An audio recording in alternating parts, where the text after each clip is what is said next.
स्वतः आज सकाळी पण गीतेबद्दल काही संभ्रम पसरत आलेला होता. त्यांनी तो क्लिअर केलेला सोशल मीडियाच्या माध्यमातून सगळ्या नगरसेवकांसमोर त्यांनी भाषण केलं. वहिनींनी, आमच्या गीते वहिनींनी त्यांनी सांगितलं, गणेश गीते, गोकुळ गीते यांनी सांगितलं की मला मतदान करू नका, मी उमेदवार नाहीये, दराडेंनाच मतदान करा, हे त्यांनी सांगितलेलं आहे. त्यामुळे मला असं वाटतं की आता इथे कुठलाही प्रश्न शिल्लक राहिलेला नाही.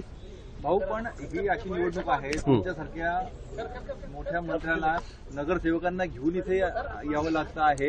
ही वेळ का बरं येते? म्हणजे वेळ नाही, निवडणूक असली तर कुठली असली तर आम्ही ती सिरियसच घेतो, गांभीर्यानेच घेतो. कुठल्याही निवडणुकीमध्ये आम्ही थोडंसंही ढील त्या ठिकाणी देत नाही. तुम्ही बघितलं असेल आतापर्यंत, निवडणूक छोटी असो मोठी असो, सहकार क्षेत्रातली असो, शेवटी कार्यकर्त्यांसाठी आम्हाला सुद्धा यावं लागेल ना. तर कार्यकर्ते आमच्यासाठी रात्रंदिवस मेहनत करतील, आम्ही 7-7-8 वेळा निवडून यायचं आणि कार्यकर्त्यांना आम्ही वाऱ्यावर सोडायचं, ही आमच्याकडे पद्धत नाही.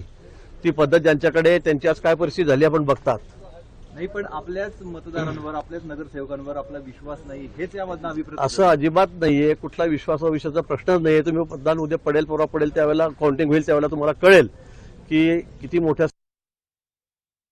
आमची संख्या आहे. त्यापेक्षाही जास्त मतदान आम्हाला या ठिकाणी होणार आहे.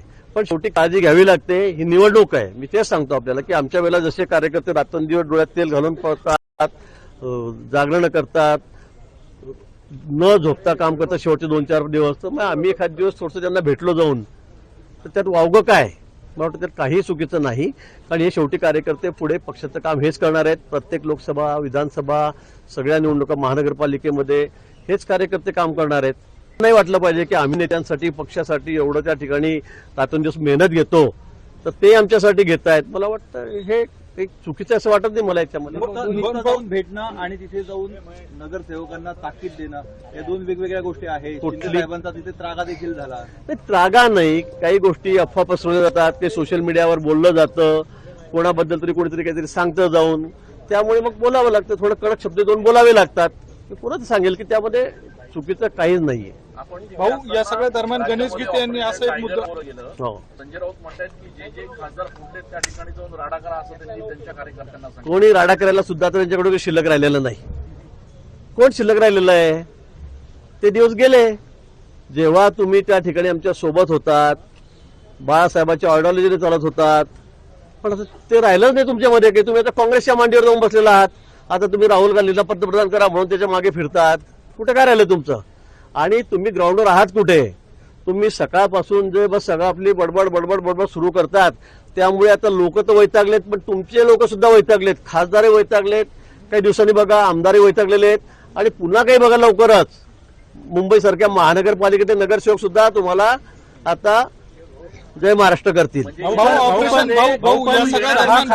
या सगळ्या दरम्यान दुसरा भाग बघायला मिळेल असं दुसरा भाग मी म्हणणार नाही, पण लोकच राहायला तयार नाही त्या ठिकाणी. वाऱ्यावर सोडून दिल्या लोकांना त्यांनी. कोणी कोणाला भेटत नाही, कोणी कोणाचं ऐकून घेत नाही. नुसते जाण्याचे वारं सुद्धा सुटलं, कोणीतरी नुसतं बोललं तरी पण ज्याला जायचं ते जा, आम्हाला गरज नाही. हे अशी कोणी पक्ष चालवण्याची पद्धत असते?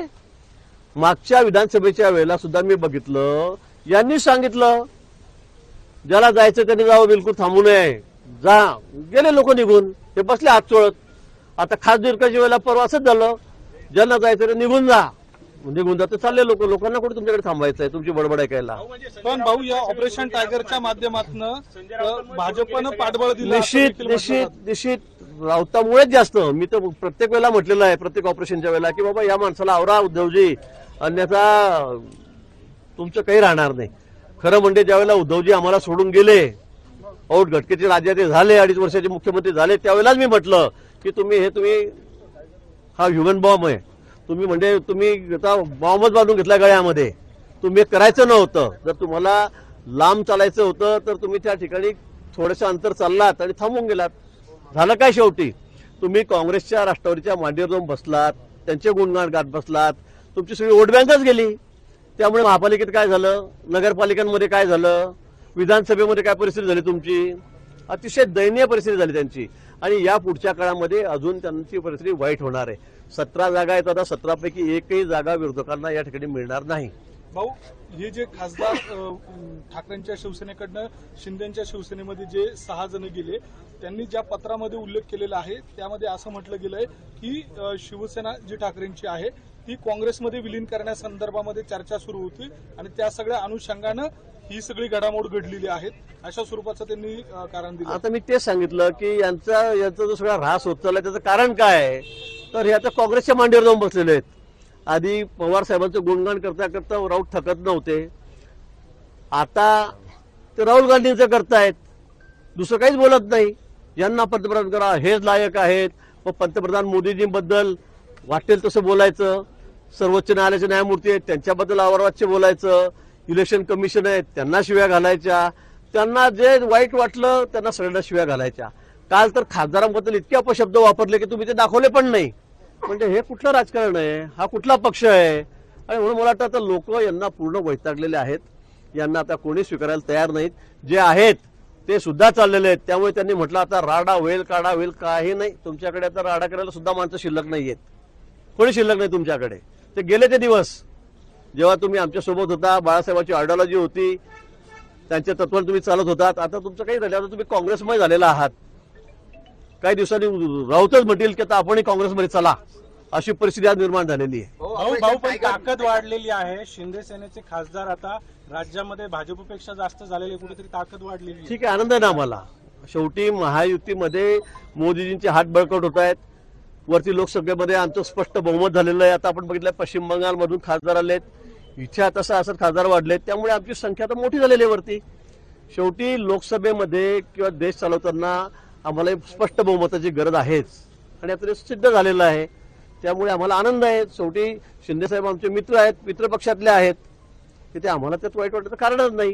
शिंदे साहेबांना आधी ऑपरेशन टायगर होणार ही कुंकू टाकलेली होती, राजाभाऊ वाजे यांनी सांगितलेलं होतं वरपर्यंत, मात्र ते थोपवू शकले नाही. काय वाटतं तुम्हाला, अपयशी ठरले मात्र? त्यांना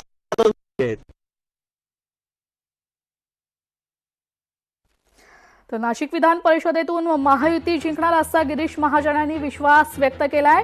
नाशिक विधान परिषदेतून बंडखोरांनी माघार घेतली. कार्यकर्त्यांना आम्ही वाऱ्यावर सोडत नाही, ही आमची पद्धत नाही, असं देखील गिरीश महाजन म्हणतायत. निवडणुका आम्ही गांभीर्याने घेतो, आम्हाला अधिकचं मतदान मिळणार असा देखील विश्वास गिरीश महाजन यांनी व्यक्त केलाय. तर संजय राऊतांकडे आता राडा करायला कोणी शिल्लक नाहीये, संजय राऊतांमुळे खासदार फुटलेत असा आरोपही गिरीश महाजन यांनी केलाय. लोकशाही मराठी ऐका, पहा, जागरूक रहा.